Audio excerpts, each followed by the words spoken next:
ሰላም ጤና ይስጥልኝ አድማጭና ተከታታዮች ሰኔ 6 ቀን 2018 ዓመተ ምህረት ዕለታዊና አዳዲስ ሰበር መረጃዎችን ይዤላችሁ መጥቻለሁ። ሰላም ለኢትዮጵያና ለሕዝቦቿ ይሁን። ከዛ በፊት ግን ዋናዎቹን ላስደምጣችሁ። የኤርትራው የማስታወቂያ ሚኒስትር አቶ የማነ ገብረመስቀል ብልጽግናና ህወሓት ኤርትራን በጋራ ለማጥቃት ተነጋግረው እንደነበረ ዛሬ በትዊተር ገጻቸው ባጋሩት መረጃ ጠቁመዋል። የሳይበር ስጋቶችን ቀድሞ መከላከል የሚያስችል አሰራር እየተዘረጋ መሆኑን የፌዴሪ መከላከያ ሰራዊት ባወጣው መግለጫ ተናግሯል።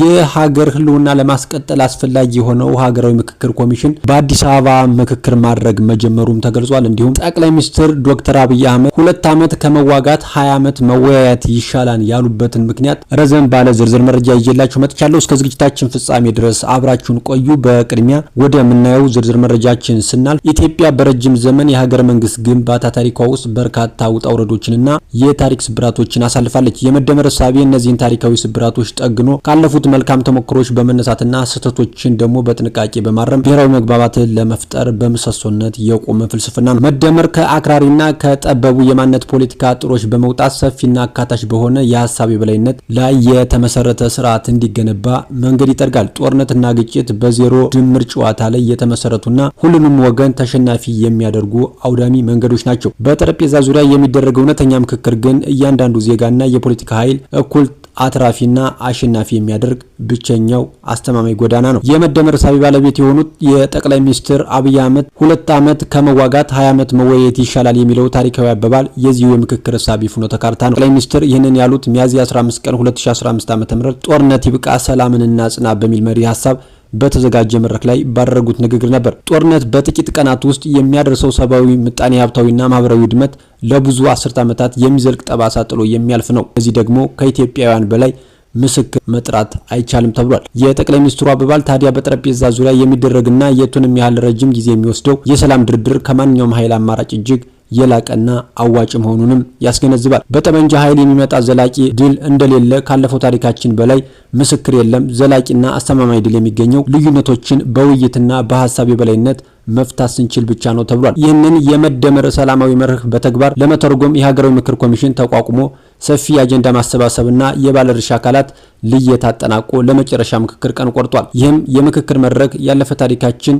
በመነቃቀፍና በጥላቻ ለመተራመስ ሳይሆን ካለፉት ስህተቶች ተምረን የጋራ እሴቶቻችን በማጎልበት የምናራምደው የብሔራዊ ሰላም ግንባታ እርምጃ ነው። መንግስት ከዚህ ታሪካዊ የጋራ መድረክ የሚፈልቁ የፖሊሲ ምክር ሀሳቦችን ለመቀበልና በተግባር ለመተርጎም ያለውን ቁርጠኝነት መግለጹ ሂደቱ አዲስ ብሔራዊ መግባባትን ለመፍጠር ያለውን ተስፋ የላቀ ያደርገዋል። ይህንም ወሳኝ የታሪክ አጋጣሚ ለመጠቀም እያንዳንዱ ኢትዮጵያዊ ለሰላምና ለውይይት ራሱን ማዘጋጀት ይኖርበታል። በፍቅር በወንድማማችነትና በእውቀት ላይ የቆመውን የመደመር እሳቤ በመላበስ በጦርነት አውዳሚነት ላይ የውይይቱን ብርሃን ማብራትም ይገባል። ሁላችንም የሰላም መልእክተኞችና የውይይት ጀማሪ በመሆን ለነገዋ የበለጸገችና የተባበረች ኢትዮጵያ የየበኩላችንን አወንታዊ አሻራ ማሳረፍ የዜግነት ግዴታችን ነው ተብሏል። ከዚሁ ጋር በተያያዘ የሀገር ህልውናን ለማስቀጠል አስፈላጊ የሆነው ሀገራዊ ምክክር የአንድ ሀገር ህልውናና ቀጣይነት ባለው መልኩ መጓዝ የሚወሰነው በዜጎች መካከል በሚኖረው የጋራ መግባባትና ትብብር ላይ ነው። ኢትዮጵያ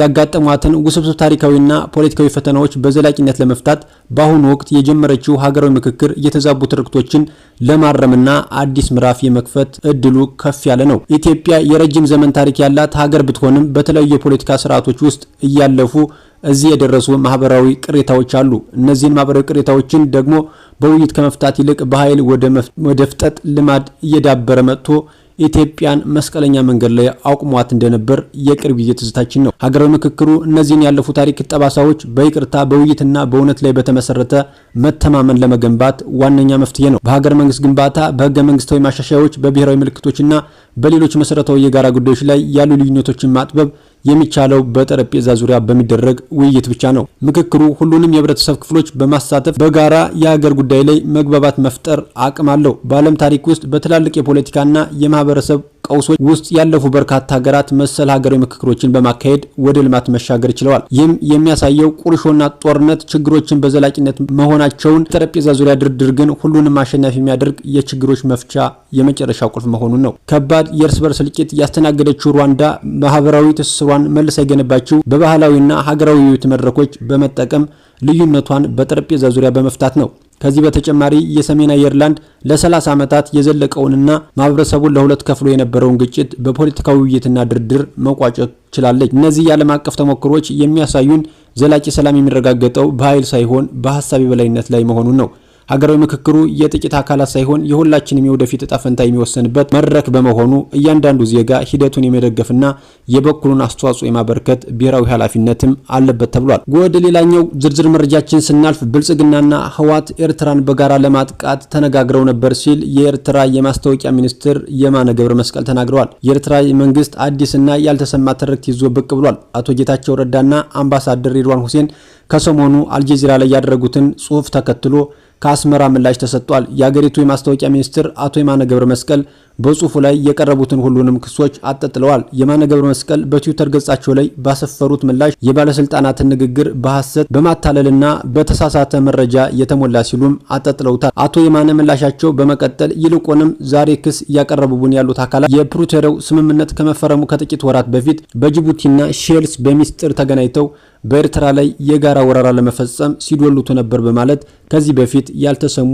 ሌላ አዲስ ትርክት ይዘው ብቅ ብለዋል። በመጨረሻ ወደምናየው ዝርዝር መረጃችን ስናልፍ የሳይበር ስጋቶችን ቀድሞ መከላከል የሚያስችል አሰራር የተዘረጋ መሆኑን የፌዴሪ መከላከያ ሰራዊት አስታውቋል። የመከላከያ ሳይበር ማዕከል የተቋሙን የሳይበር ደህንነት ለማሳለጥ ከተለያዩ ክፍሎች ለተወጣጡ የመሰረታዊ ሳይበር ደህንነት ሰልጣኞች ስልጠና እየሰጠ ነው። በስልጠናው ስለ ሳይበር ኦፕሬሽን መከላከል፣ የስጋት መረጃና የአሰራር ሰዓት ቀረጻ፣ ተልዕኮዎችንና ተለዋዋጭ የሳይበር ጥቃቶችን አስቀድሞ መከላከል የሚያስችልበት ሁኔታዎች ዙሪያ ግንዛቤ ማስጨበጫ ስልጠና ተሰጥቷል። በመከላከያ ሳይበር ማዕከል የሳይበር ኦፕሬሽን መምሪያ ኃላፊ ኮሎኔል ሀገር አስቻለው የተሰጠው ስልጠና ክፍሉን አጠቃላይ አደረጃጀትና ተልዕኮ ለመገንዘብና ወደፊት ሊሰሩ ስለሚገባቸው ስልታዊ ስራዎች ግልጽ አቅጣጫ ለመስጠት ያለመ ስለመሆኑም ገልጸዋል። በመከላከያ ሳይበር ማዕከል የሳይበር መረጃ መምሪያ ኃላፊ ኮሎኔል እስማኤል አብድላ በበኩላቸው በአሁኑ ወቅት የሳይበር ጥቃቶችና የሳይበር ኢንተለጀንስ ስልቶች በየጊዜው ተሻሽሉና እየጨመሩ በመምጣታቸው የሳይበር ስጋቶች ተቋማዊ አደጋ ሳያደርሱ አስቀድሞ መከላከል የሚያስችል አሰራር የመዘርጋትና